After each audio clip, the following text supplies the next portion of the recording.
अस्सलामुअलैकुम नाज़रीन, मैं हूँ हुर फातिमा और आप देख रहे हैं वॉइस ऑफ मकरान। पस्ती से शामिल करते हैं सज्जाद मोहम्मद अली की रिपोर्ट के मुताबिक बलूची ज़बान के मारूफ नमीरान शायर मुबारक काजी की याद में 28 अक्टूबर को अज़्म आसमान के ज़ेर एहतमाम मुबारक काजी की ज़िंदगी, शायरी और रस्म से मुतालिक एक पुरवकार प्रोग्राम मुनक़्क़द हुआ। अज़्म आसमान पस्ती के ज़ेर एहतमाम तकरीब 3 हिस्सों पर मुश्तमिल थी।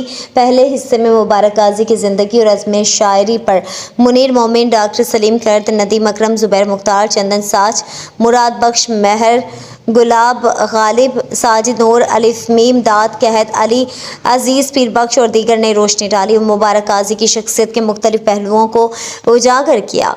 मुकर्रिरीन ने कहा कि मुबारक काजी की अदबी खिदमात को किसी भी तरह फरामोश नहीं किया जा सकता। इनका कहना था कि मुबारक काजी अपने फ़न में यकता थे, इनकी कोई नज़ीर नहीं मिलती। जबकि अज़्म आसमान पस्ती के सदर मीर कमर कलमती ने मुबारक काजी को खराज अक़ीदत और उसकी अदबी खिदमात को खराज तहसीन पेश करते हुए कहा कि मुबारक काजी की अदबी खिदमात समेत इनकी शायरी मद्दाहों के दिलों में इनको हमेशा जिंदा रखेगी।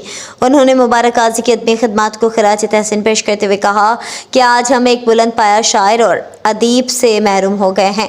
बलोची अदीब में मुबारक काजी के खला को पुर नहीं किया जा सकता है, जबकि दूसरे हिस्से में मुशायरा और तीसरे हिस्से में साज़-ए-मल का प्रोग्राम मुनक़्क़द हुआ, जो बलोची ज़बान के मायानाज़ गुलकार शौकत सफ़र के नाम मंसूब किया गया और यादगारी तस्वीर भी आवेज़ा की गई और इनकी फ़नी खिदमात को खराज तहसीन पेश किया गया। अवामी हलकों ने पस्ती की अदबी तंजीम अज़्म आसमान के सदर मीर कैम्बर कलमती की सरबराही में अज़्म आसमान की टीम के हमरा बलोची ज़बान के नामवर बलोच शायर व अदीब मुबारक काजी की याद में पस्ती में पुरवकार तकरीब को इनेकात को सराहा।